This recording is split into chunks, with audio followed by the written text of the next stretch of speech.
Bueno, qué alegría tener un grupo tan diverso representando tantas instituciones en nuestra América Latina y Caribe y todos y todas ante los mismos retos, ¿verdad? De continuar nuestros programas, ampliar el alcance de nuestros programas en esta región. Así que voy a presentar a Edgar, quien nos va a facilitar este proceso de estudio. Edgar es doctor en psicología y pedagogía, especialista en educación virtual, tiene un largo currículum, pero para mí Edgar es un asesor de la UVL en educación virtual y ahorita trabaja como coordinador de gestión y evaluación curricular en la Universidad San Marcos en Costa Rica. Y bueno, nos ha dado muchos talleres de capacitación, de formación en la UVL y me da mucho gusto acompañar en esta tarde. Así que, Edgar, estamos en manos. Muchísimas gracias, Elizabeth. Para mí es un honor poder colaborar con ustedes y les doy una cordial bienvenida a todo este grupo tan nutrido, porque veo a mucha gente y eso me motiva mucho. Y como bien dice Elizabeth, tengo ya un poco más de 5 años de colaborar con la UVL. Yo no soy del área teológica, digamos, no me muevo en la disciplina de ustedes, pero sí he trabajado cerca de 25 años con todo tipo de universidades aquí en Costa Rica y sobre todo en la parte de diseño curricular y diseño para educación virtual y formación de docentes para educación virtual. Entonces, quiero compartir un poco de mi experiencia y darles algunas ideas, algunos conceptos centrales de lo que es la educación virtual o lo que yo llamo la educación mediada por tecnologías, que tiene muchas variantes y muchas combinaciones. Entonces, vamos a ir un poco por ahí y vamos a hacer también algunas actividades pequeñas esta primera sesión y otras en la segunda. Déjenme ponerle la presentación porque ya la tenía por acá y la había ocultado para que nos pudiéramos presentar. Vamos a ver. Ustedes me avisan si la pueden ver. Ya la voy a poner en pantalla completa.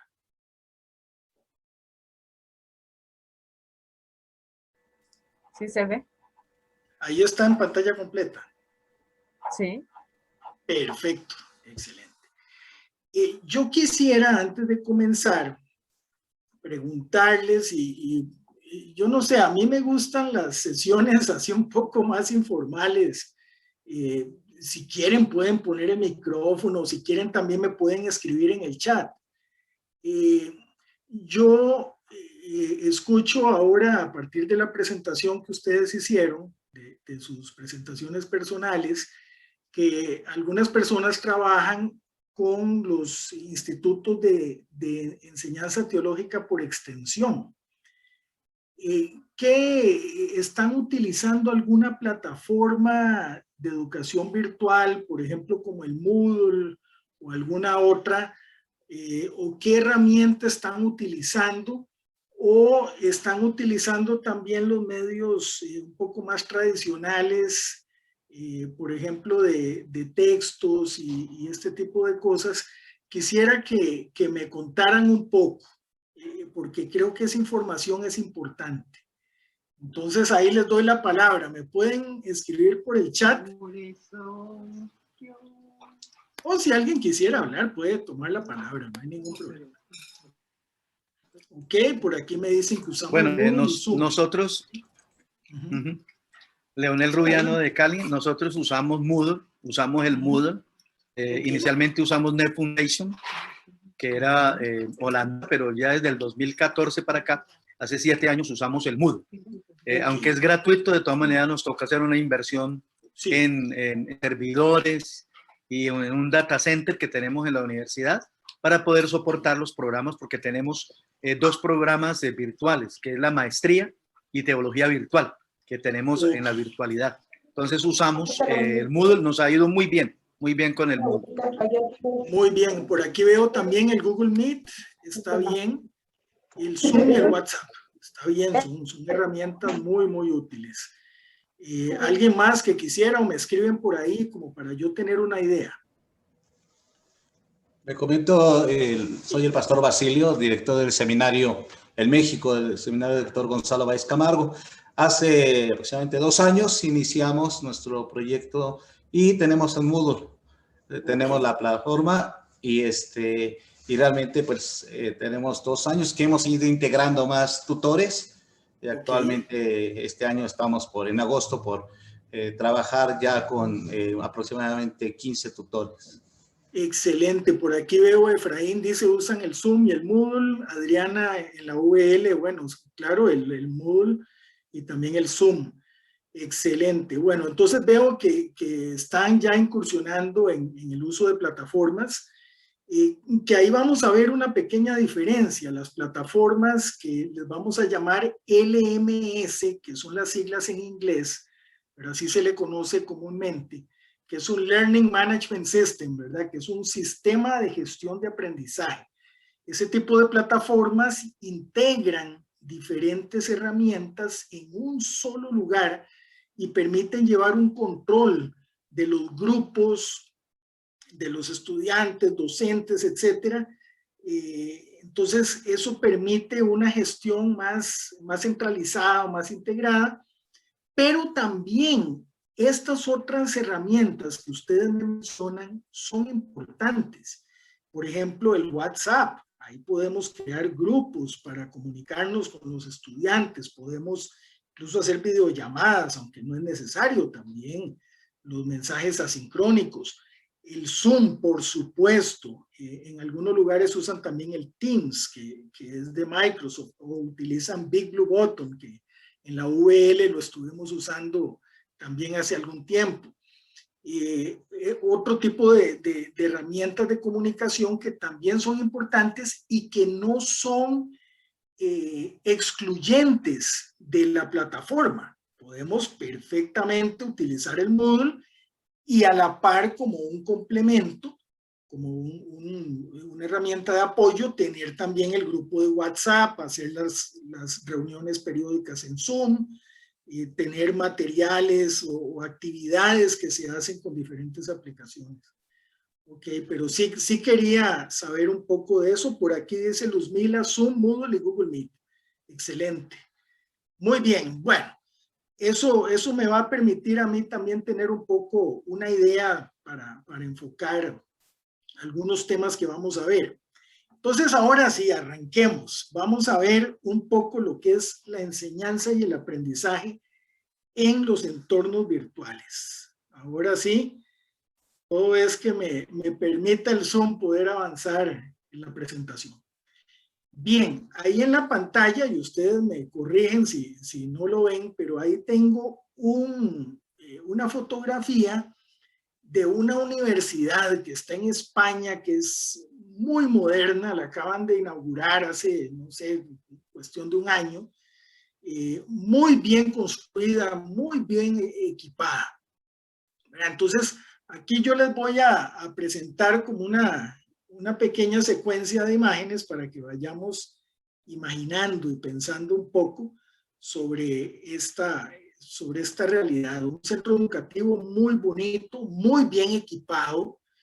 Aquí vemos, bueno, un laboratorio de cómputo, cada estudiante con su computadora portátil, con su pizarra digital, proyector, etcétera. Pero la pregunta es, ¿qué hacen las personas?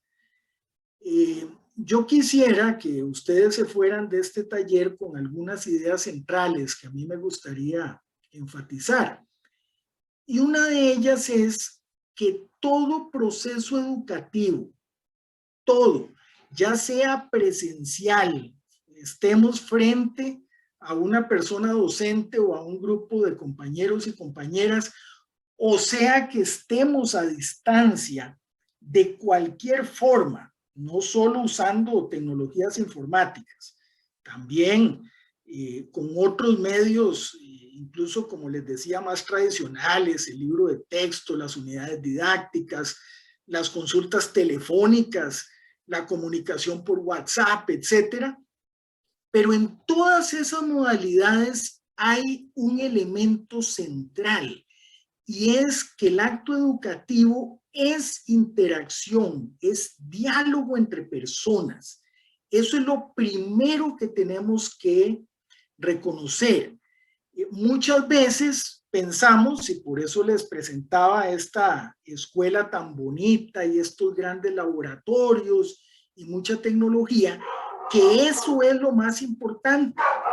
Algunos piensan que hay que tener materiales muy bien diseñados, interactivos, digitalizados, videos y un montón de cosas, pero a veces no podemos tenerlas por limitaciones presupuestarias, por limitaciones de recursos, también porque tal vez las personas docentes no manejan esas herramientas y apenas están iniciando en esto.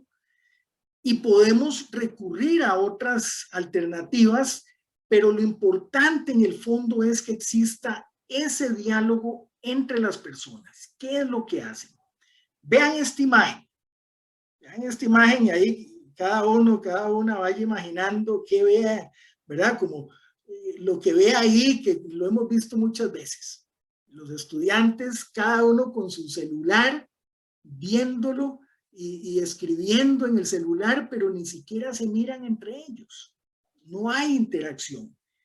Y ahora veamos esta otra imagen, donde está el grupo de estudiantes frente a la computadora, pero bueno, aquí esto simboliza que están sonrientes, están interactuando, están dialogando entre ellos, y podría estar pues cada uno también con su computadora, pero en un diálogo. Y eso es lo importante. ¿Qué es lo que hacen las personas? Entonces, bueno, ¿qué vamos a hacer en esta actividad? Yo quisiera, pues, empezar por analizar algunas posibilidades del uso de tecnología para lo que llamo aprendizajes no presenciales. Yo les recomiendo, y veo a los profes allá de Cuba, que los veo en el salón con su cuaderno. Eso me parece excelente, que puedan tomar algunos apuntes de algunas ideas que les voy a dar para que ustedes vayan a investigar. Después ya en Google pueden buscar algunos conceptos, autores y algunas ideas que yo les voy a ir dando. Contrastar los principales modelos de educación en línea y sus combinaciones, que eso vamos a ver que hay muchas maneras de hacer enseñanza no presencial. Muchas formas, incluso semipresencial. Y también discutir algunos factores para planificar experiencias de aprendizaje a distancia, que esto es lo más importante. Nuestro papel como docentes no es tanto impartir conocimiento o transmitir información, sino más bien diseñar, generar experiencias de aprendizaje con el gran reto de hacerlo utilizando la mediación de tecnología, ¿verdad? Y de nuevo, no piensen que tecnología es solo la computadora o solo la internet o solo tener el Moodle en el instituto o en la universidad. No, tecnología, estamos hablando de toda herramienta que utiliza el ser humano para poder comunicarse de alguna manera. Incluso la educación por correspondencia es tecnología. Es verdad, de otra generación, pero es tecnología. Entonces vamos a ver un poco algunos conceptos. Yo quisiera que ustedes invitarles y motivarles a que incursionen en la parte conceptual de lo que es la enseñanza no presencial y mediada por tecnología. Tal vez ustedes dirán, no, eso es muy filosófico, muy teórico, pero es importante entenderlo porque eso nos va a cambiar la manera en que concebimos en sí la educación mediada por tecnología. Entonces vamos a ver un poco conceptos de lo que es una comunidad de aprendizaje, que creo que Elizabeth les adelantó un poco eso, y un poco lo que es distancia transaccional. Van a ver que ese es un concepto muy poderoso, es uno de los de los principios teóricos de la educación a distancia más importante, la distancia transaccional. Y vamos a ver cómo se genera presencia, ¿verdad? Las presencias. Vamos a ver estas 3 presencias, si quieren tomar nota. La presencia social, la presencia pedagógica y la presencia cognitiva, que no solo se dan en la educación virtual, también se dan en la educación presencial. Y claro, se llama presencia, entonces uno dice, bueno, sí, claro, tiene que ver con estar presente, pero vamos a ver que esa presencia se genera también de manera remota, utilizando tecnologías, y vamos a ver pues cómo llevamos esto a la práctica. Ok, ahí me pueden hacer comentarios, yo no sé si los voy a poder ver todos aquí, porque estoy compartiendo la pantalla, pero si me quieren hacer algún comentario, observación, con todo gusto, tienen total libertad ahí en el chat, ahí me pueden ir escribiendo y yo ahora lo voy a ver. Voy a hacer una pequeña pausa porque quiero que ahora ustedes participen y me den una retroalimentación a mí. Entonces, vamos a ver. Tengo que quitar la presentación. Ok, bueno, veo que Leonel dice fuera de Moodle utilizamos el botón azul, sí, que es el Big Blue Button, excelente. Y también usan el Zoom. Muy bien. Excelente. Entonces veo que ya varios están incursionando en este tipo de plataformas. Ok, voy a pasarme a esta pantalla. En un momento, porque a mí también, como decimos en Costa Rica, me come la tecnología a veces. Aquí está. Ok. Yo voy a compartirles esta pantalla. Pero, bueno, ustedes ahí están viendo toda la aplicación, son unas preguntas que yo les voy a hacer. Entonces, tal vez Elizabeth, usted me ayuda, ya que usted conoce mucho de esto, para que les ponga en el chat, que entren a la página menti.com. Se pone así, menti, menti.com, y al entrar a esa página les va a pedir un código. Los que han jugado estos jueguitos como Kahoot y esto van a ver que es muy parecido, que pide un código y entonces ustedes ponen el código que ven ahí arriba. Hay unos números, que por cierto yo no los puedo ver. Yo lo tengo aquí tapado por la barra del Zoom. Pero bueno, ahí ustedes ponen esos números y entonces pueden entrar y contestar esta pregunta que tenemos acá.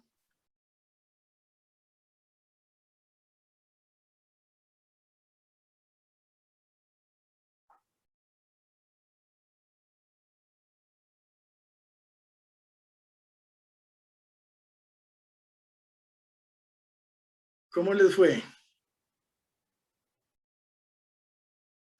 Muy bien, ya llegó la primera respuesta. Vean que aquí en la pantalla ya van apareciendo. Excelente. Ya la pregunta, ¿cuáles han sido sus mayores retos al migrar a enseñanza mediada por tecnología a raíz de la pandemia? Ahí pueden marcar varias opciones, las que ustedes quieran. Ok. Aquí tenemos algunos factores, no son todos los que podrían existir, pero digamos son bastante frecuentes. La conectividad a internet, la falta de capacitación en el uso de tecnologías, la participación de los estudiantes, que no deja de ser un gran reto, y no solo en educación virtual o remota, también en la parte presencial. Los materiales didácticos, muy importante. El seguimiento, tutorización de los estudiantes, que es un gran reto tener a tantos estudiantes y tener que estarnos comunicando a veces todo el día y no sabemos qué hacer porque nos llegan mensajes a cualquier momento del día o de la noche. La participación, la capacitación. Ok, ausencia de una plataforma virtual robusta. Bueno, vean que eso es un reto muy importante. Por eso les hacía esa pregunta al principio. Si ustedes tenían plataforma. Pero sí se puede dar perfectamente que en algunas instituciones todavía no se tenga una plataforma. Ok. Muy bien, voy a darles ahí unos segundos para los que faltan. Ok.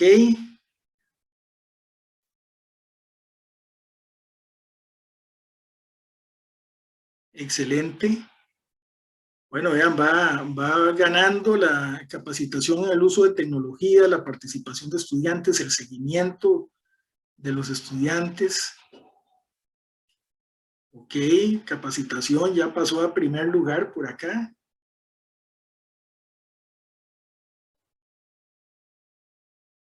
Ok, excelente. Entonces esto me da una idea. Voy a mencionar también algunos otros factores que aparecen acá hacia el centro del gráfico, por ejemplo, cómo evaluar los aprendizajes.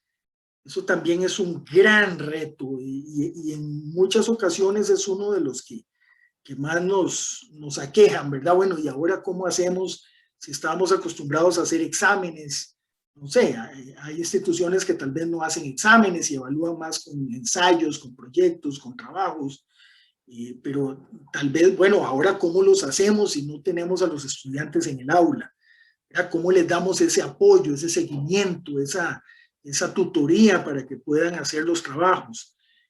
O si hacíamos exámenes de la manera tradicional, bueno, ¿cómo hacemos un examen teniendo a los estudiantes a distancia? ¿Verdad? Y cómo nos aseguramos de que sea ese estudiante el que realmente está respondiendo el examen, ¿verdad? Ese tipo de cosas. Bueno, ¿cómo vamos a afrontar eso? O si vamos a hacer nuevas actividades distintas de las que hacíamos, ¿cómo las vamos a evaluar? ¿Con qué criterios? Ok, veo a alguien más en la parte de plataforma virtual.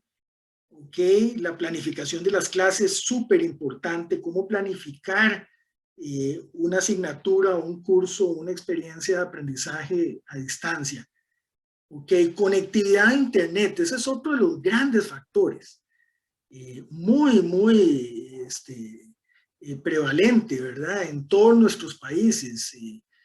Acá en Costa Rica, que decimos que tenemos una relativamente buena conexión a internet, hay muchísimos estudiantes que no tienen acceso a internet o que su acceso a internet es intermitente o que no tienen el dispositivo para poder concentrarse en las clases porque tal vez lo están compartiendo con el papá, con la mamá, con los hermanos. Entonces, ese tipo de factores también tenemos que tomarlos en cuenta, definitivamente. Vean, la capacitación ya pasó, bueno, ya va ganando en el primer lugar. Capacitación en el uso de tecnologías, eso también por parte de las personas docentes, ¿verdad? Cómo manejamos esas aplicaciones, esas herramientas y también del lado de los estudiantes. Que tal vez no estaban acostumbrados a seguir las clases utilizando este tipo de herramientas. Aquí sigue subiendo. Ok. Bien, voy a hacerles otra pregunta que está, ya ahorita se las voy a poner. Ustedes me dicen si ahí la pueden ver.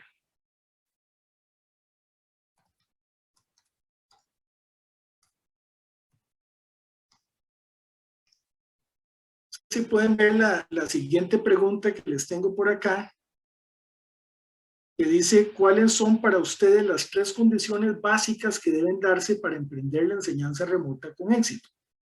Y aquí ustedes pueden escribir 3 palabras. Es posible que la aplicación les diga ahí que el presentador está cambiando de diapositiva.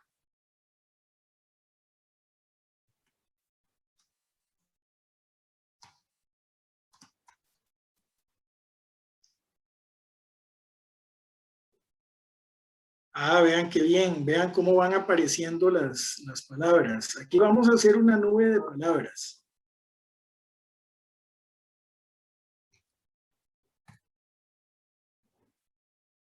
Vamos a ir haciendo una nube de palabras con lo que ustedes van diciendo. Vean qué bonito, se va haciendo como una imagen donde las palabras que aparecen con mayor frecuencia van a ir saliendo más grandes.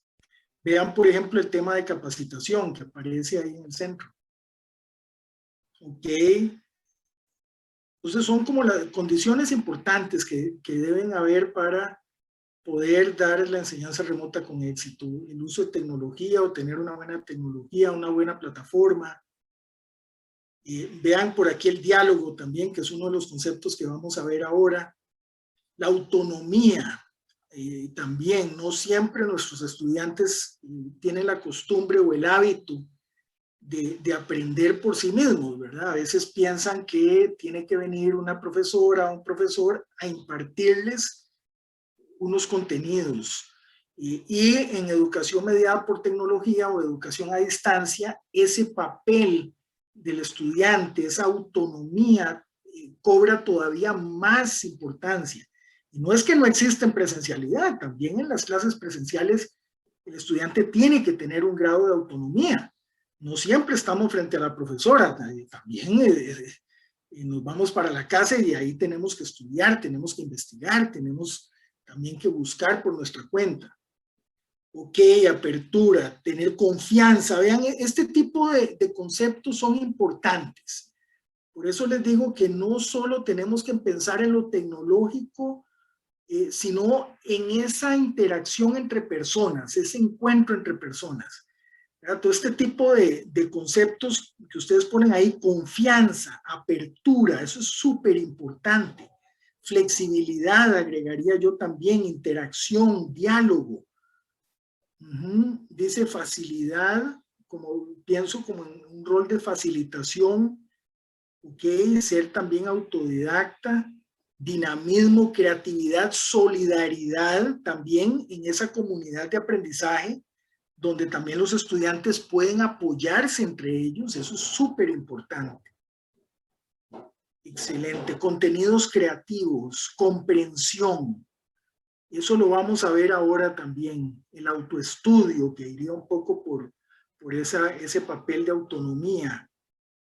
Ok, bueno, vamos a ver si logro ver yo, porque aunque tengo los lentes, no, algunos los veo un poco pequeños. Comunicación asertiva, autogestión, planeación, la logística. Excelente. Ser amigable, vean qué interesante, y tal vez fue solo una persona que lo dijo. Eso es muy importante también, la dimensión humana que tiene que haber también en la comunicación digital, que de hecho ahí les doy un concepto que se llama humanismo digital, que es precisamente enfatizar la tecnología no como un fin en sí mismo, sino como un medio para el beneficio de las personas, para el desarrollo de las personas. Humanismo digital. Excelente. Pero bueno, vean que en el centro siempre el tema de la capacitación sigue siendo importante y coincide con lo que ustedes dijeron también en la pregunta anterior. Y creo que ese es el gran reto y es una de las razones por las que estamos acá, sin duda. Muchísimas gracias por su participación. Ahí también, si quieren escribir en el chat o poner algún comentario, con todo gusto. Ahí yo ahora los voy viendo. Excelente. Bueno, aquí veo que siguen llegando más de conexión, la plataforma que sea accesible, dedicación, los textos, las sesiones grabadas que también nos pueden ayudar mucho, imaginación, ¿cómo no? Ok.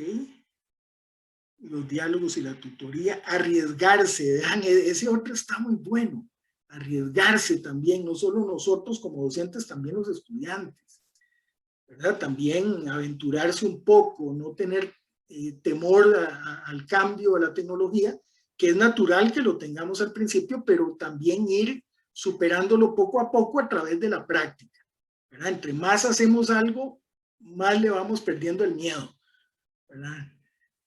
Ok, tirarse al agua, decimos aquí en Costa Rica, ¿verdad? El que le tiene miedo al agua, pues tiene que tirarse al agua también un poco y experimentar. Muy bien. Muchísimas gracias. Esto nos va a quedar y yo les voy a mandar un link donde ustedes pueden ver los resultados para que vean un poco también, como aquí hay personas de diferentes países, de diferentes instituciones, que muchas veces las preocupaciones que tenemos son compartidas, ¿verdad? A veces creemos que solo nosotros tenemos algún problema o tenemos alguna preocupación, pero vean que son cosas comunes. Dice, el programa de la nube está súper. Qué bien, este es el Mentimeter o Mentimeter. Es un programa que lo pueden buscar, una aplicación gratuita, pero solo les deja hacer 2 preguntas. Ya si uno quiere hacer más preguntas en una misma presentación, les va a pedir un pago, ¿verdad? Como todo. Pero yo uso la versión gratuita y me ayuda mucho en los cursos. Entonces ahí también les dejo esa idea de que exploren el Mentimeter. Vean que les da un código y con ese código el grupo puede entrar a menti.com. El profesor lo hace en Mentimeter y el estudiante entra por menti.com con ese código o con un link también que ustedes pueden generar. Excelente. Voy a devolverme a la presentación. Ok. Vamos a ver, bueno, ustedes me dicen ahí si está apareciendo. Ok, vamos a ver, tengo que pasarla por acá. Muy bien, yo estuve pensando si dejar esto para el final o si verlo desde ahora, pero me pareció importante tal vez como ir sentando las bases. Y es ver un poco qué entendemos por educación virtual. Yo creo que mucha gente dice, bueno, esto es muy sencillo, educación que se da a través de una plataforma virtual, pero ya vemos que no, hay muchas maneras de comunicarnos. Podríamos llamarle también educación mediada por tecnología y, digamos, incluir ahí otras modalidades. Pero vamos a ver un poco la definición que yo he ido construyendo. Esto es una definición mía de lo que yo creo que es educación virtual. Yo lo veo como un proceso intencionado, planificado y organizado en el que se promueven experiencias de aprendizaje a través del diálogo mediado por tecnologías de información y comunicación. Yo igual les voy a pasar esta presentación ahora al final. Pero aquí me interesa destacar el tema de que hay una planificación. No importa el medio de comunicación que utilicemos. Para mí, porque esto pueden haber diferentes concepciones, pero para mí un proceso educativo tiene que tener algún grado de planificación. Y no decimos que el estudiante tiene que hacer exactamente lo que el profesor quiere, no, pero sí tienen que haber metas, ¿verdad? Si el estudiante tiene que pensar por sí mismo, producir, crear, solucionar problemas, plantear soluciones, investigar, aprender a aprender. Pero todas esas son metas, son anhelos que tenemos como institución educativa y como docentes de que los estudiantes sean capaces de llegar a eso. Hay una planificación y una meta. Y en ese proceso se promueven experiencias de aprendizaje. Esto es central. No es transmitir conocimiento ni reproducir conocimiento, sino crear experiencias para que las personas aprendan, ¿verdad? Y ahí vamos hacia un rol de facilitación, de promover ese aprendizaje. Y se va a dar a través del diálogo, que es el concepto central, que en este caso va a estar mediado por tecnología. Entonces, la educación virtual no es, como muchas personas creen, crear pantallas con textos, imágenes, videos, animaciones para transmitir información. Eso es una parte, no es que esté mal, se puede utilizar, pero eso no es el espíritu de la educación virtual. La educación virtual es ante todo interacción y diálogo entre personas. Eso es lo más importante. Tampoco es educación virtual la transmisión de videos de una persona docente impartiendo una clase magistral.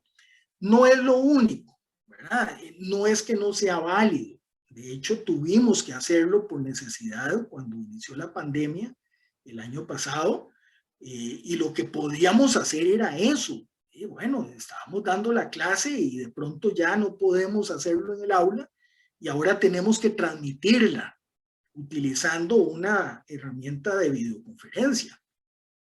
Bueno, es la solución que encontramos en el momento y es válida, ¿verdad? Pero eso no es lo único.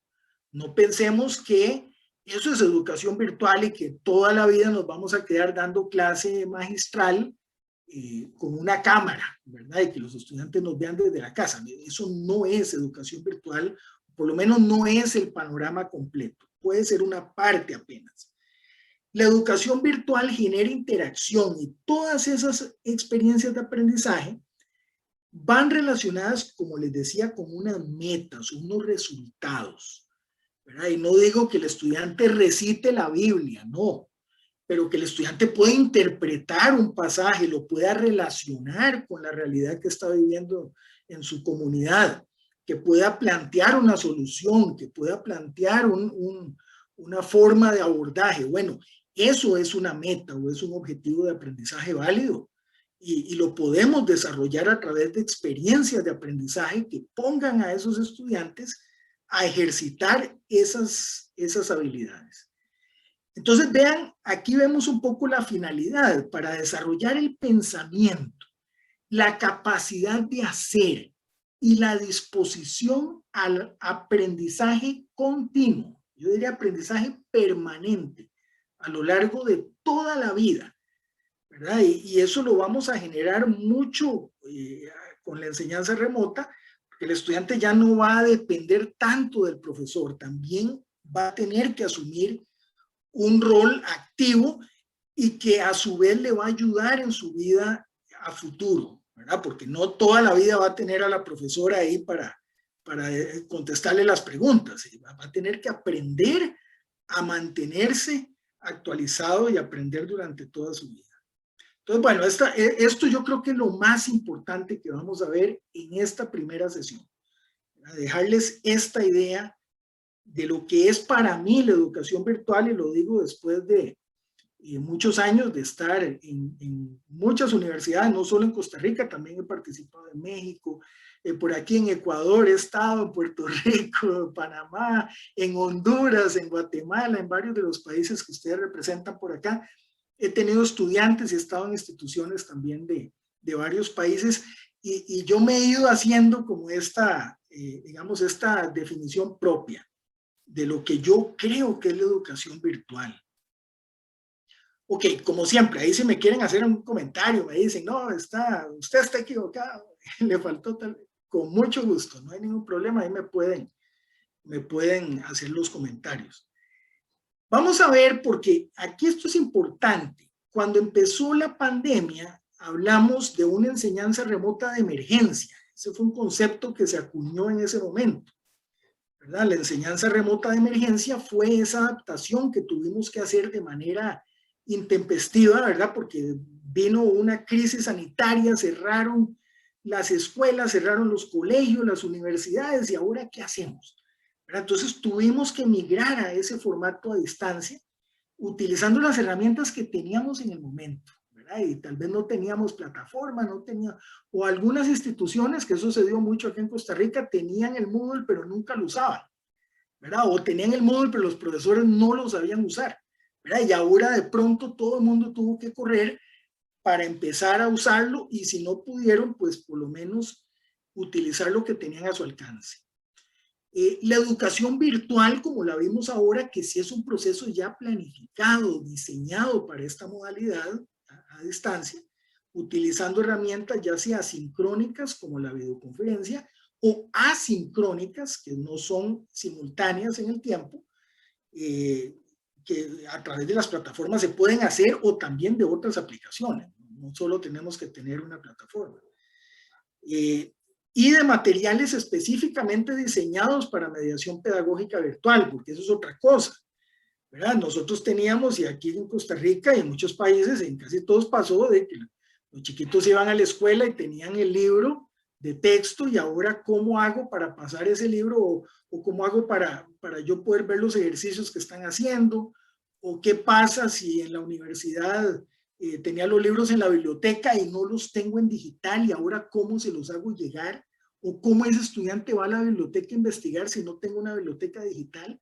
¿Verdad? Entonces, en educación virtual sí existen materiales específicamente diseñados para esto, ¿verdad? Pero no siempre los tenemos a mano. Y por otro lado, tenemos el blended learning, que es el aprendizaje mixto, ¿verdad? Blended es eso, como que algo está mezclado.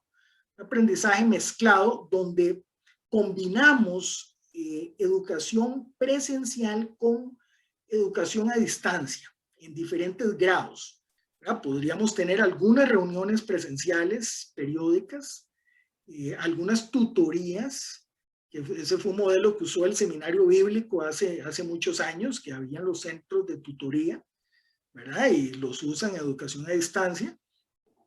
O también que el programa académico tenga algunos cursos o asignaturas presenciales y otras que sean a distancia, ¿verdad? O sea, hay muchas maneras de combinar.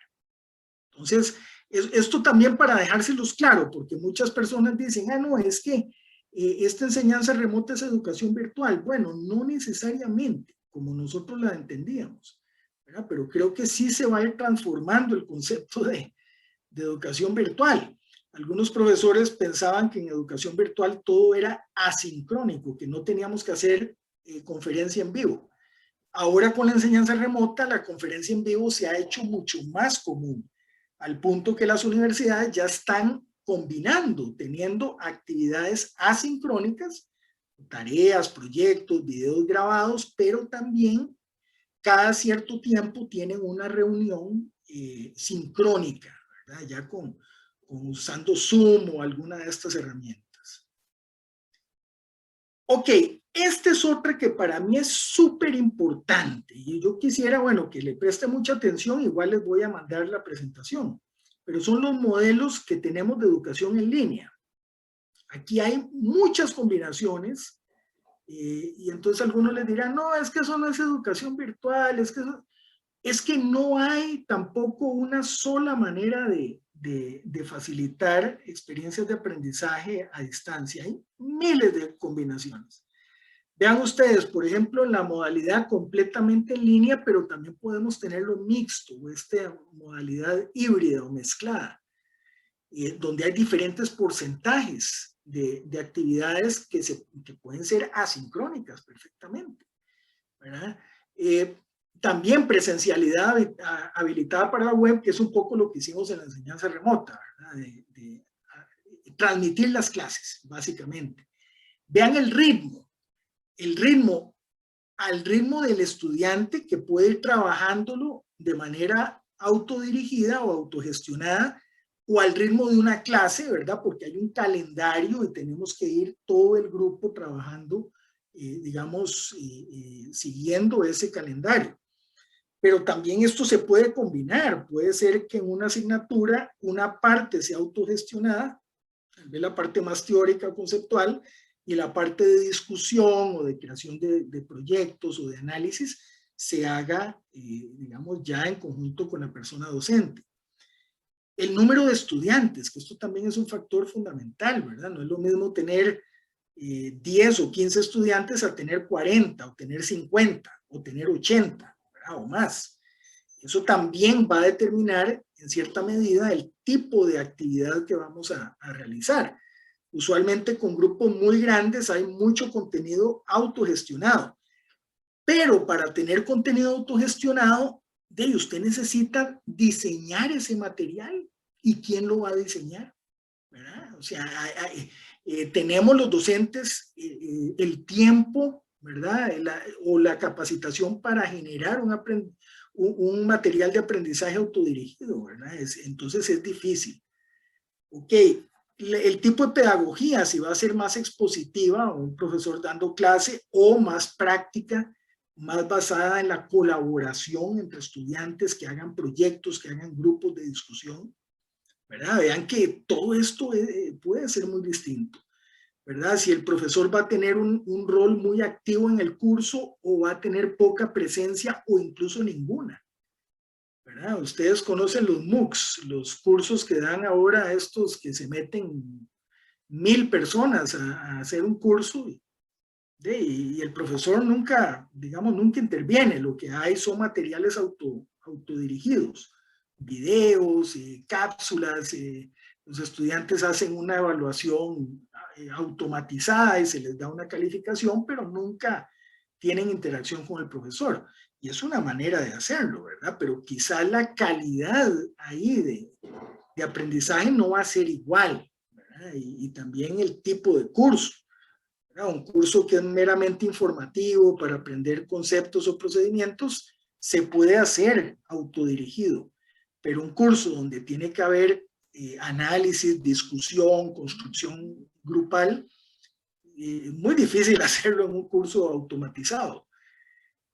También la sincronía o asincronía, si vamos a utilizar una mezcla de ambos, o si el curso va a tener reuniones todas las semanas a través de videoconferencia, o tal vez no, va a ser cada 2 semanas o cada 3 semanas, y la otra parte se trabaja de manera asincrónica, haciendo alguna tarea, proyecto, ensayo, investigación, proyecto entre estudiantes, etcétera, con acompañamiento de la persona docente. Pero de manera sincrónica, ¿verdad? A través de mensajes, de WhatsApp o de correo electrónico o de la plataforma. Y las fuentes de retroalimentación, si proviene de esa persona docente o también del grupo de compañeros, que eso también se puede dar, ¿verdad? Que entre ellos mismos se puedan dar retroalimentación en un trabajo colaborativo, ¿verdad? O si va a ser automatizado, que eso también requiere mucho esfuerzo para diseñar el material que pueda ser auto calificado, ¿verdad? Que la misma plataforma lo califique y le dé la respuesta al estudiante. Eso no siempre es posible hacerlo así. Ok, entonces ahora sí, les dejo a ustedes para que me hagan alguna consulta y cómo lo ven y qué retos han tenido ustedes. Yo también quisiera saber, como para conversar un poco y ver cómo vemos lo que estamos haciendo actualmente con respecto de estas nociones que hemos visto acá. Vamos a ver. Voy viendo el chat. Dice, ok, un intercambio de saberes. Sí, correcto. Dice, en el programa virtual usamos en la Unibautista lo asincrónico y sincrónico, con 2 encuentros en el curso. Excelente. Y foros y chat y diálogos. Excelente. Ok, bueno, aquí les dejo, si quieren pueden abrir el micrófono. No hay ningún problema.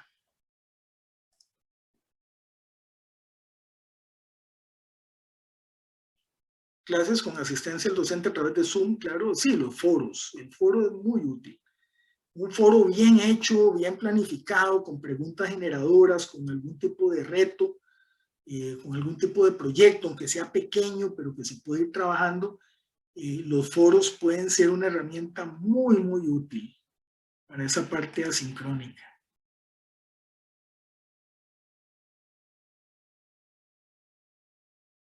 Bueno, ¿cómo lo ven? Yo no sé si no tienen algún comentario o algo que quieran hacer.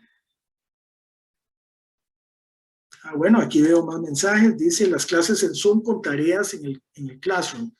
Supongo que usan el Google Classroom. Ok, excelente, que es una buena herramienta. O sea, pero sí, ya veo, sí. No, el Google Classroom, claro, que tiene muchas cosas. Incluso el Teams también tiene formas para recibir tareas, para calificar tareas. Lo que pasa es que el Teams, yo no sé si ustedes lo han usado, lo usan mucho en las empresas. Sí, con Google Meet también, lecturas, presentaciones de estudiantes, excelente. Discusiones grupales. Ah, dice, podría poner la presentación anterior, o será la diapositiva, vamos a ver. Ay, Dios, ya no me deja devolverme. Ahí. ¿Será esta?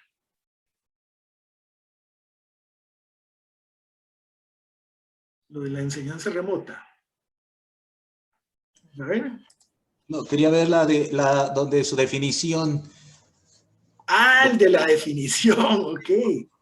Por aquí me hacen otra pregunta, dice, ¿qué favorece más el diálogo como parte fundamental del aprendizaje?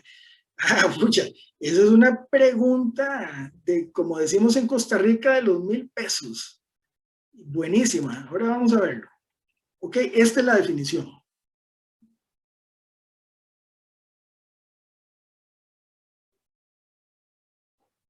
Pues experiencias de aprendizaje, diálogo, interacción y tener planificación y metas.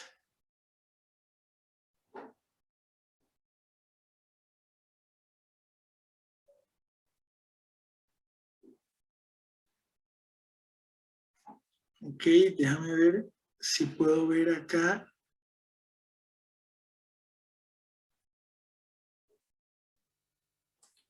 Pues bueno, ahí pueden ver, si esta es una definición propia, ¿verdad? Y la he ido cambiando, es que la he utilizado en varios talleres y la he ido cambiando un poco, porque también me hacen observaciones, me dicen, no, mira, pero eso es importante, o se te olvidó tal cosa. Entonces es una definición de trabajo, así le llamo yo, siempre en constante actualización.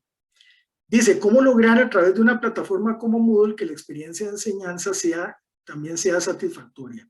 Ok, bien, voy a contestar estas dos preguntas, creo que son súper importantes. Dice, de no haber diálogo sería una educación bancaria, como diría Freire, absolutamente, absolutamente, exactamente. Voy a aprovechar para referirme a estas dos preguntas que me parecen súper importantes. Dice, ¿qué favorece más el diálogo como parte fundamental del aprendizaje? Ok, ahí es difícil decirlo, ¿verdad? Hay muchos modelos donde puede haber diálogo y de muchas formas. Vamos a ver que hay distintos tipos de diálogos. Espérense, voy a quitar esto porque me voy a ir para adelante. Vean que esto no es lineal. ¿Ves? Aquí yo tengo mi parte del diálogo, pero vean por ejemplo, voy a poner esta. Bueno, ya no la estoy compartiendo. Espérense un segundo para ponerla. Ok, aquí está. Voy a ponerles esta. Creo que sí la estoy presentando, ¿verdad? Ahí sí la están viendo. Pues, por ejemplo, los tipos de diálogos. Muchas maneras de entablar diálogos, ¿verdad? Y hay diálogos también que son sincrónicos o asincrónicos, ¿verdad? O que le llamamos síncronos o asíncronos, ¿verdad? Que son en directo o en diferido. Pero al fin y al cabo son intercambios significativos con otras personas, ¿verdad? En este caso, un diálogo didáctico, digamos, con personas docentes, pero también puede ser con los compañeros y compañeras del grupo, perfectamente, con esa comunidad de aprendizaje donde todos somos parte. También podría ser digamos, un diálogo con el material de estudio. Vean que ahí cambia un poco también, porque uno dice, bueno, ese material de estudio lo preparó alguna persona, ¿verdad? Alguien escribió ese texto o ese material, o alguien lo elaboró. No siempre es un texto, también podría ser un video, podría ser un audio. Entonces, hay diferentes tipos de diálogos. Mira, tal vez uno dice, bueno, estos son más cercanos o más personalizados, porque tal vez estoy viendo a la otra persona o le estoy escuchando, mientras que de esta otra manera solo estoy viendo tal vez un mensaje o algo que escribió esa persona, o a lo mejor a la persona que escribió ese material nunca la voy a conocer, ¿verdad? Pero sin embargo yo estoy estableciendo un diálogo con ese material, estoy interpretándolo, estoy también asimilándolo a mi experiencia, pero hay diferentes maneras de hacerlo, ¿verdad? Entonces ahí sería difícil, ¿verdad? Como decir, bueno, es que esto es mejor que esto otro. Depende mucho del tipo de curso, de la naturaleza de ese curso y de las metas que queramos alcanzar, ¿verdad? No sé, para ponerles un caso, en la universidad donde yo trabajo, bueno, sé que tenemos un curso de ingeniería informática y lo que queremos es que la persona entienda las partes de la computadora, del hardware. Bueno, eso yo lo puedo hacer en un diálogo más diferido, más con un material de estudio, ¿verdad? Pero si yo tengo una materia como gestión de proyectos, donde ya las personas tienen que hacer un diagnóstico, tienen que llevar el control de un proyecto y tienen que hacer un trabajo y tienen que generar, tienen que crear algo, ya ahí es más difícil, ya ahí sí necesito un diálogo más directo con el profesor o la profesora, ¿verdad? Y ahí sí tendríamos que recurrir a una combinación, al menos, y tener algunos encuentros de tutoría sincrónicos, o tener también un foro, como ustedes decían ahora, un foro para consultas sobre específicamente un trabajo, una tarea, un proyecto que estamos realizando, y que se conteste razonablemente rápido, ¿verdad? Que tampoco el profesor dure una semana en responder, ¿no? Ojalá máximo en unas 24 horas dar respuesta, ¿verdad? Entonces ahí vamos generando ese diálogo ya un poquito más, aunque sea diferido, pero un poquito más cercano, entre comillas, ¿verdad? Pero ahí viene, y vean que también hay diálogos más estructurados, también más rígidos, del profesor pregunta-respuesta, ¿verdad? Preguntas frecuentes, pero un diálogo más flexible donde la gente puede interactuar, puede también expresarse, ir un poco más allá de lo que estamos haciendo en el curso, que también es importante, ¿verdad? Pero eso es un poco. Se me fue la otra pregunta. Elizabeth, usted me ayuda porque ya no me puedo devolver al chat. Eso es súper importante. Bueno, es importante, es que no sé, sobre el Moodle, perdón, que hay varias preguntas aquí. Ok.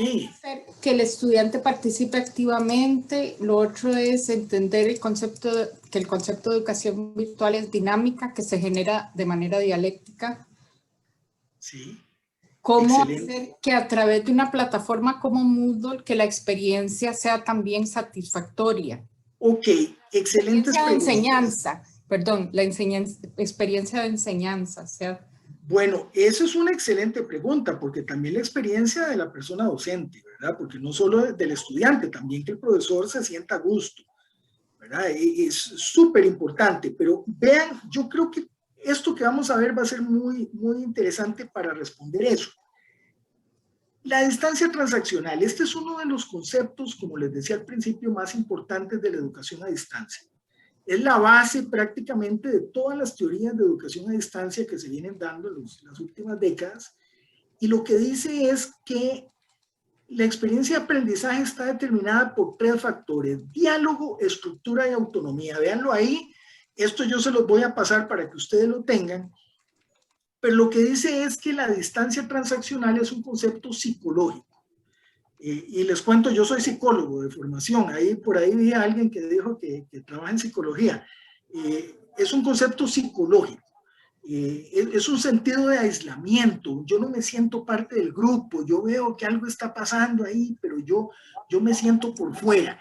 Y ese es el factor más importante que determina la deserción del estudiante en programas de educación a distancia. Ese sentido de aislamiento o de distancia, como le llamamos acá, distancia transaccional.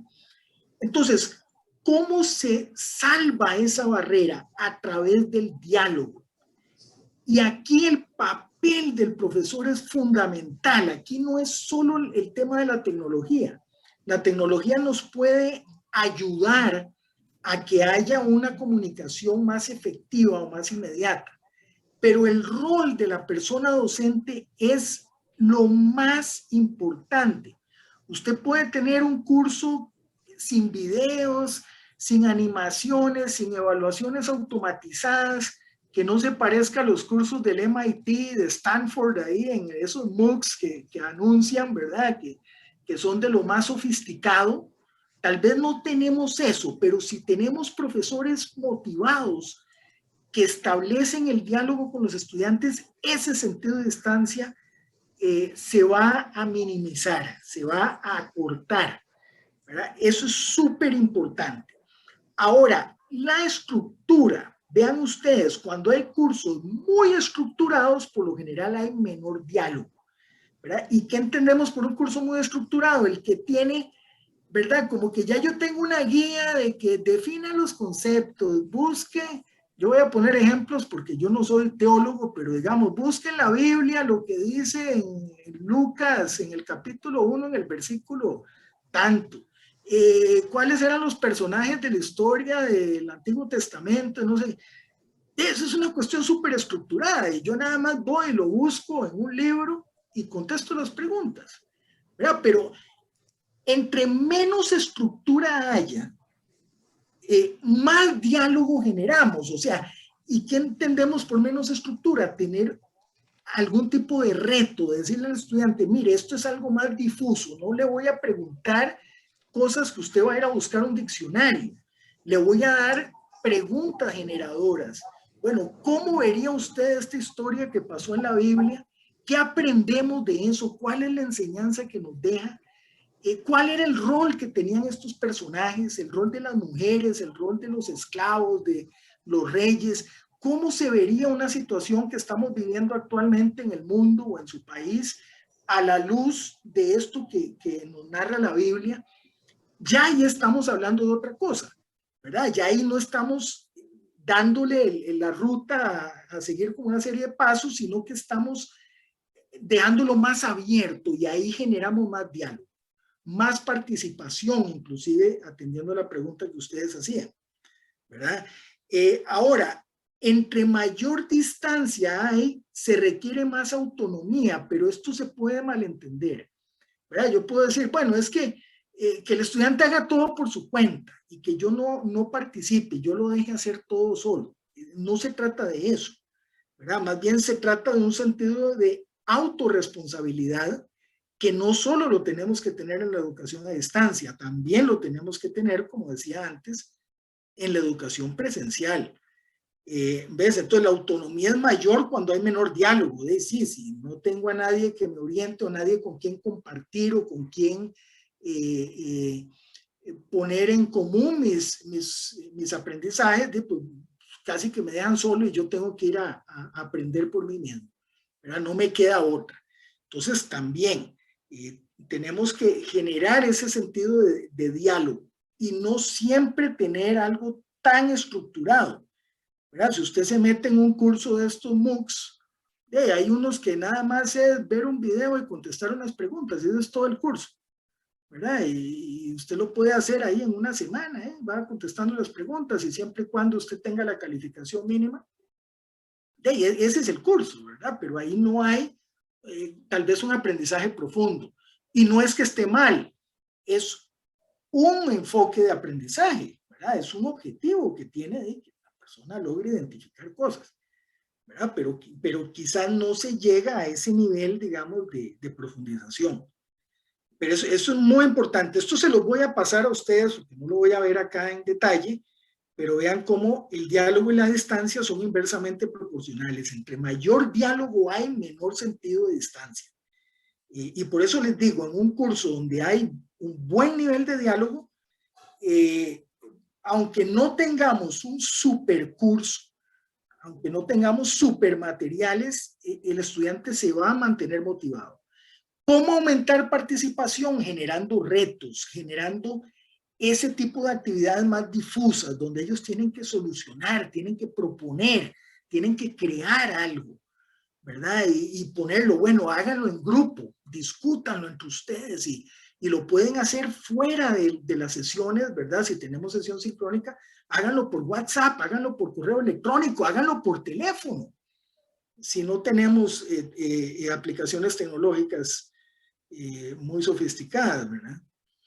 Ok, entonces vean ustedes, bueno, y esto ya lo vimos, eso es súper importante. Yo quisiera, bueno, ven, ya vamos por acá. Quisiera para terminar dejarles el concepto de comunidad de indagación.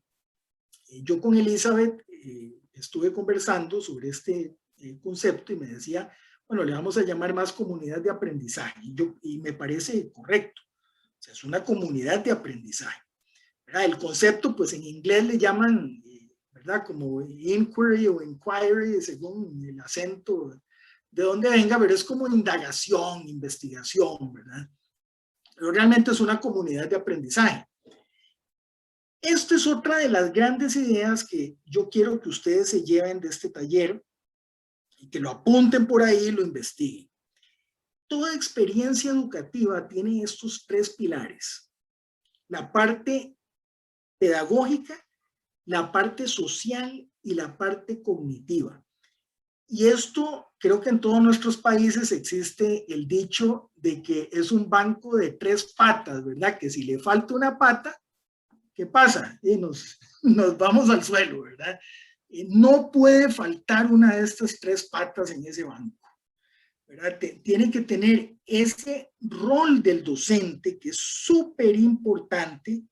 Por más que digamos que ya la educación no es bancaria, que ya la educación no es transmisiva, no es memorística, Pero lo que pasa es que ese docente asume un nuevo papel. Ya no es el docente que llega a impartir cátedra, sino una persona que diseña experiencias de aprendizaje. Yo digo, bueno, si yo quiero que los estudiantes sean capaces de analizar esta situación, de aplicar, de generar respuestas, de ver alternativas, de debatir, de analizar, profundizar, ¿qué tendría que hacer yo como docente para que estos estudiantes vayan adquiriendo esa habilidad? ¿Verdad? Entonces, no les voy a poner la guía de que vayan a buscar definiciones en el diccionario. No, los voy a poner a discutir. Les voy a hacer preguntas difíciles que no tengan una sola respuesta. Y por difíciles no digo que, ¿verdad?, que no sean capaces de hacerlo, ¿no? O sea, que sean un reto para los estudiantes. Entonces, todo eso va redefiniendo el rol del docente, ¿verdad? Pero sigue siendo importante, si no la computadora vendría a desplazarnos, ¿verdad? Entonces mejor dejemos que la computadora dé las clases, y eso no es cierto, ¿verdad? Una computadora puede informar, podemos quedarnos a un nivel de una educación informativa, pero no puede educar. La educación la hacemos las personas, ¿verdad? Entonces, esa parte de presencia pedagógica fundamental. Luego tenemos la presencia social. ¿Por qué hablamos de presencia social? Porque, como les decía, el principal factor que hace que un estudiante se sienta desconectado y que eventualmente abandone el curso o abandone el programa de formación es el sentido de aislamiento, es no sentirse parte de una comunidad. Ese es el factor más importante. Entonces, tenemos que generar presencia social, y eso no se logra muchas veces en los cursos automatizados o en cursos masivos, ¿verdad? O podemos combinar, tener actividades autogestionadas, pero que siempre existan espacios de intercambio, de diálogo, y no solo con respecto del curso. También podemos tener interacciones sobre otras cosas, sobre experiencias, sobre arte, sobre música. Aquí vi una profesora de música en un seminario que me parece muy interesante, ¿verdad? Ver sobre las artes, la historia, la música. Compartamos experiencias, un libro que hayamos leído, una película que hayamos visto que nos haya impactado, analicémosla, ¿verdad? Eso genera un sentido de pertenencia en el estudiante y no lo podemos dejar de lado, ¿verdad? A veces pensamos que el curso tiene que ser muy estructurado, solo a lo que vinimos, ¿verdad? Solo a la materia. Esta parte también es importante. Y la presencia cognitiva, ¿verdad? La presencia cognitiva es la interacción con el objeto de estudio, que no lo podemos dejar de lado, ¿verdad? No podemos decir, bueno, vamos a ir a la clase a vacilar, como decimos en Costa Rica, y a hablar de un montón de cosas, pero no nos concentramos en el objeto de estudio y en lo que estamos aprendiendo. Eso es súper importante y no es excluyente de la presencia social. De hecho, podemos generar presencia social y sentido de pertenencia en actividades que llevan a la participación y a la interacción en relación con temas del curso, por supuesto, en un foro de discusión, en un proyecto, en un reto, en un problema, en un ensayo colectivo que tengan que hacer. Ahí estamos generando también interacción social a la vez que estamos promoviendo el aprendizaje de la materia, ¿verdad? Entonces, esto es súper importante. Este diagrama que ustedes ven acá es para mí otro de los pilares de lo que yo quiero que, digamos, compartir con ustedes para que lo consideren. Cómo en mis cursos estoy promoviendo la presencia social, la estoy dejando de lado, me estoy yendo solo por lo cognitivo. ¿Cuál es mi papel como docente? ¿Hay algo que esté dejando de lado ahí? Por ejemplo, el docente, bueno, tiene que diseñar esas experiencias, tiene que organizar, crear un sentido al curso. pero también tiene que facilitar el discurso. O sea, si no tenemos espacios de discusión, ¿verdad? Y todo es nada más hacer la lectura y contestar la guía de preguntas, ahí no estamos fomentando, estamos dejando un poco de lado el discurso, la interacción, el diálogo. Y también tiene una parte de instrucción directa, que no es mal. También el profesor puede impartir conceptos y tener una parte más magistral, que no está mal, ¿verdad? Pero no puede ser solo esa parte. Bueno, esto ustedes lo van a ver ahí, de que la presencia pedagógica es el elemento más importante relacionado con la calidad de la enseñanza en línea, ¿verdad? Un poco con la pregunta que me hacían ahora de cómo aumentar la satisfacción. Mucho tiene que ver con el rol del docente, y eso lo hemos investigado acá en Costa Rica. Hemos hecho investigaciones empíricas donde hemos encontrado que ese papel del docente es fundamental, es insustituible. El profesor es insustituible. Ahora, ¿cómo aumentar la satisfacción del profesor? Número uno, capacitando al profesor, ¿verdad? Yo creo que si no manejamos, o todavía tenemos temores o resistencias o dudas, o no sabemos cómo entrarle al uso de tecnologías, eso nos va a generar mucha ansiedad, ¿verdad? Mucho estrés, vamos a ponerle mucha carga al profesor. La capacitación es fundamental, y ustedes lo dijeron ahora en las preguntas que les hice al principio, ¿verdad? Ese es un elemento fundamental. Número dos, es crear una comunidad de profesores. Nosotros en las universidades hemos creado grupos donde los profesores también pueden interactuar en WhatsApp, por ejemplo. Muy fácil. Hacer un grupo en WhatsApp donde se puedan pasar consejos, puedan expresar las dudas, las inquietudes que tengan, y eso les puede ayudar muchísimo. Ok, vean la presencia social, expresión afectiva, la comunicación abierta, que también ustedes lo decían en la nube de palabras, y generar una cohesión grupal. Pero a veces dejar una actividad, qué sé yo, que alguien cumple años, hacer dedicar 10 minutos a cantar cumpleaños. Son cosas muy, muy pequeñas, muy básicas, pero que van generando una coherencia, que la gente se presente, como decimos ahora. No, por lo menos vernos algún momento, saber, dejar una tarea en parejas, una tarea en grupos pequeños, donde puedan entre ellos interactuar, conocerse, ¿verdad? Ir generando ese sentido de identidad. Y la presencia cognitiva, que esto yo lo tengo acá en este cuadrito, que lleva estas 4 fases, ¿verdad? El evento detonante, o ese reto que les planteamos, esa pregunta que les damos, ponerlos a explorar. Bueno, veamos cómo se come esto, cómo le entro a esto, ¿verdad? Luego, integración, y hagámoslo en grupo. Bueno, ahora sí, lleguemos al grupo y discutamos qué encontramos, qué buscamos. Incluso la exploración, yo pienso que hay ese mundo privado que se puede hacer también grupal. Y luego ir encontrando alternativas de solución. Bueno, ¿qué propongo yo, verdad, ante este problema? Que ahí ya pasamos a la acción o la práctica. Estuve repasando, creo que en el círculo hermenéutico que ustedes estudian, se habla un poco de esto, ustedes me corrigen porque no me equivoco, pero creo que es como ver, pensar y actuar, ¿verdad? Como identificar la problemática, pensar, ver qué hago y llevarlo a la práctica, ¿verdad? Llevarlo a la acción. Es un poco eso, ¿verdad? Entonces, como ver ese gran círculo hermenéutico y cómo lo podemos implementar en el curso, ¿verdad? Empecemos el curso con una gran pregunta, con un reto, con un desafío, con alguna problemática que se está dando en la actualidad.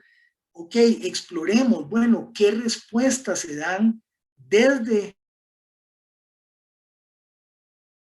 Podemos integrar eso, qué elemento nos da, cómo reflexionamos, cómo discutimos y cómo podemos llegar a una resolución, ¿verdad? Y resolución no significa respuesta definitiva, ¿verdad? O sea, todas son respuestas provisionales, son propuestas, son alternativas, ¿verdad? Pero se llega, digamos, a una fase de resolución, ¿verdad? Y que a su vez nos va a llevar a otro gran asunto, ¿verdad? Vean que esto es un círculo, es un ciclo sin fin, realmente, es un ciclo sin fin. Eso nos va a generar nuevas inquietudes, nuevas dudas, preguntas, y así vamos generando lo que se llama en didáctica una espiral de indagación, ¿verdad? Una espiral, vamos siempre de manera cíclica generando más preguntas. Ahora ya, yo creo que ya vamos a terminarlo. ¿Cómo ir integrando esto? Voy a irme al chat. Ver, juzgar y actuar. Sí, sí. Eso, por aquí me ponen, excelente. Dice celebrar, simbolizar. Voy a ir viendo por aquí. Si ustedes me dan chance. Ok. Rescatar que una acción es el trabajo del profesor al crear sus cursos y otras personas son las encargadas de lo técnico. Bueno, sí. Pero vieras que eso no siempre pasa. Hay instituciones donde el profesor tiene que hacer todo, ¿verdad? Tiene que hacer de todo. A veces sí, tenemos personas que nos ayudan en la parte técnica y siempre tiene que haber alguien en la parte de informática, pero digamos al diseñar el curso, usar ciertos materiales, hay instituciones donde el profesor ha tenido que hacerlo todo y es muy difícil, ¿verdad? Entonces ahí también es donde entra en juego esa comunidad de profesores que nos podamos apoyar entre todos, ¿verdad? Vamos a ver, dice, los objetivos definen la planificación y las herramientas. Claro que sí, absolutamente, absolutamente. Digamos, usted no puede usar una herramienta que le dicen, es que viera qué bonito, yo uso Flipgrid, que es una herramienta muy bonita, donde hago unos videos de los estudiantes y a ellos pueden hacer una conversación. Bueno, pero ¿para qué lo voy a usar? ¿Verdad? No es solo la herramienta en sí misma, es cuál es el propósito que tiene, o sea, qué es lo que estoy buscando con eso. Si yo tengo un curso donde necesito que los estudiantes me generen a mí un ensayo, un proyecto, una investigación bibliográfica, donde ellos vayan a una comunidad a hacer algún tipo de observación o algún tipo de aporte, bueno, ¿qué herramienta voy a utilizar? ¿Verdad? Tal vez me serviría una donde cada estudiante pueda subir un pequeño video de lo que hizo, ¿verdad? Y que los compañeros le puedan hacer comentarios. Eso sería una excelente herramienta, ¿verdad? Pero eso está determinado precisamente por la intencionalidad, ¿verdad? ¿Para qué las voy a utilizar? Excelente esa pregunta. Vamos a ver, dice, ahorita me desconecto porque tengo que prepararme para una reunión. Ok, dice, ok. Perfecto. Ok, excelente. Bueno, ya para ir terminando.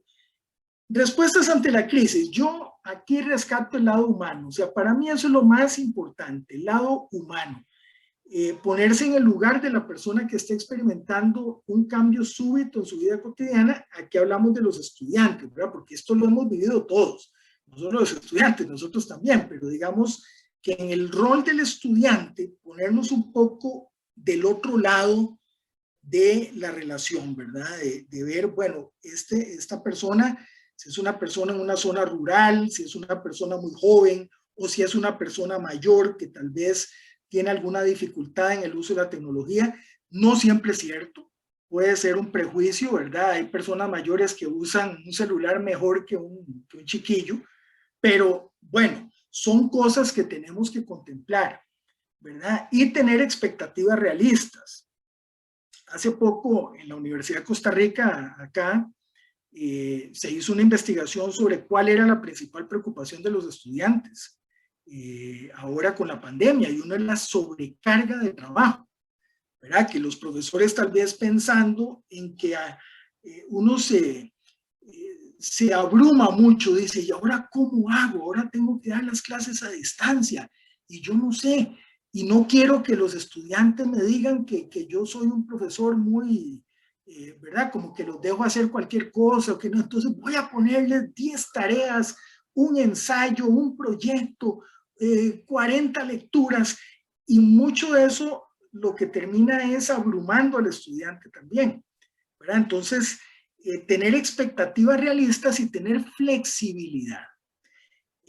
Yo les digo, hay profesores que me dicen, ves que lo que yo hago, profe, eso es educación virtual o no.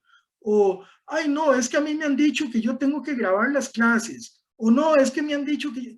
No se preocupe por eso. Lo más importante es establecer el diálogo con el estudiante. Y como hemos visto, hay muchas maneras de hacerlo. Muchas maneras. Si usted no tiene internet, si usted no tiene ningún recurso y tiene que hacer un material impreso y tiene que mandárselo al estudiante por correo, se hace. O sea, tenemos que recurrir a las formas de comunicación que tenemos a nuestra disposición y lo importante es mantener esa comunicación de alguna manera, ¿verdad? Entonces, no nos preocupemos porque critiquen el curso, que es que ese curso sí que es feo, vea, usted no tiene videos, usted no tiene este montón de cosas. No, pero tengo una buena comunicación con mis estudiantes. Yo les doy asesoría, les pongo un horario, yo les doy una estructura, yo les digo, no, miren muchachos, no me pueden estar mandando mensajes a toda hora, vamos a poner un día y una hora para contestar preguntas, pero ustedes tienen que venir a esa reunión con sus preguntas hechas de una vez. Y tienen que venir con la lectura hecha de una vez, ¿verdad? Yo no me voy a conectar a volverles a leer lo que ustedes pueden leer por su cuenta o a volverles a repetir lo que ya está en otros lugares, ¿verdad? Entonces, pero tener esa flexibilidad, incluso si el estudiante dice, vea, profesor, me pasó un problema, se me fue el internet, no tengo internet, se me acabó la tarjeta de internet y no tengo plata para recargarla. Y yo no le puedo decir, no, lo siento, tiene un 0 en su ensayo. No, yo puedo encontrar alternativas. Su profesor no me puede conectar. Podemos grabar la reunión, ¿verdad? Entonces, tener alternativas incluso para los que tienen problemas de conexión, los que tienen problemas en su casa, etcétera. Y la comprensión compasiva, tener empatía, ofrecer apoyo y confiar en los estudiantes. Otros profesores me dicen, no, es que yo tengo que hacerles el examen y todo me tienen que ver en la cámara para yo ver que no estén copiando. Eso no es lo más importante, no es lo más importante. Hay que confiar en las personas, verlas que las personas son buenas por naturaleza. Yo tal vez soy muy ingenuo, pero yo lo veo así. Y vean el concepto, que este es el último para que ustedes se lleven, que es la mediación pedagógica. Esto lo trabajó mucho un profesor que se llamaba Francisco Gutiérrez, que ya murió hace unos años y fue profesor aquí, por cierto, en la Universidad Nacional y en la Universidad de La Salle, en el doctorado en educación, y decía que la mediación pedagógica, que es la definición que a mí más me gusta, es promover y acompañar el aprendizaje. Eso es todo, es promover y acompañar, facilitar, ser un acompañante del proceso de aprendizaje. Y ojo a esto, sin invadir ni abandonar, ¿verdad? Ni meternos tanto como para quitarle autonomía al estudiante, dejarle un espacio para el crecimiento, para el reto, pero tampoco abandonar, ¿verdad? Y los que aquí han estudiado pedagogía recuerdan a Vygotsky, ¿verdad? Vygotsky hablaba de la zona de desarrollo próximo. ¿Qué es la zona de desarrollo próximo? Es ese espacio donde el estudiante puede hacer más con un reto, ¿verdad? Tal vez con ayuda del profesor, del tutor, de los compañeros también, que le pueden ayudar, ¿verdad? Pero usted no le puede poner un reto tan grande que el estudiante no lo puede hacer, pero tampoco le puede dejar algo tan fácil o tan abierto que no sea un reto, ¿verdad? Y que no implique un esfuerzo por aprender, ¿verdad? Entonces, igual el rol del docente tiene que ir por ahí, ¿verdad? No abandonar, pero tampoco invadir, ¿verdad? Ese espacio de crecimiento que tiene el estudiante, ¿verdad? Entonces, esos son nuestros grandes retos. ¿Cómo generamos estas tres presencias? La pedagógica, la social y la cognitiva. ¿Cómo establecemos el diálogo y cerramos esa brecha y la distancia? Y cómo diseñamos y facilitamos experiencias de aprendizaje que contribuyan al logro de objetivos. ¿Verdad? No pensemos solo en objetivos conductuales, ¿verdad? Pensemos en metas de aprendizaje que incluso pueden ser superiores, ¿verdad? Si yo digo quiero un estudiante autónomo, crítico, propositivo, creativo, bueno, ¿qué tiene que hacer ese estudiante para lograr eso? Y esas van a ser las actividades de mi curso, ¿verdad? Muy, muy importante. Muy bien, muchísimas gracias. Edgar, muchísimas gracias a todos y a todas. Creo que ha sido un riquísimo inicio de la discusión y nos quedamos con ganas de estar el sábado 23, ¿verdad? Es 24, Elizabeth. 24, hemos tenido 24. esa confusión. Sábado 24 a la misma hora. Exacto. Invitados e invitadas. Pero recuerden que tienen que traer la tarea, ¿verdad? Con la tarea. Sí. Y si tienen cualquier pregunta, me escriben. Y yo de inmediato les respondo. Ahí yo les voy ayudando. Muy bien. Bueno, muchas gracias. Muchísimas gracias. Un honor Quedamos haberles atentos conocido. y atentas a encontrarnos nuevamente.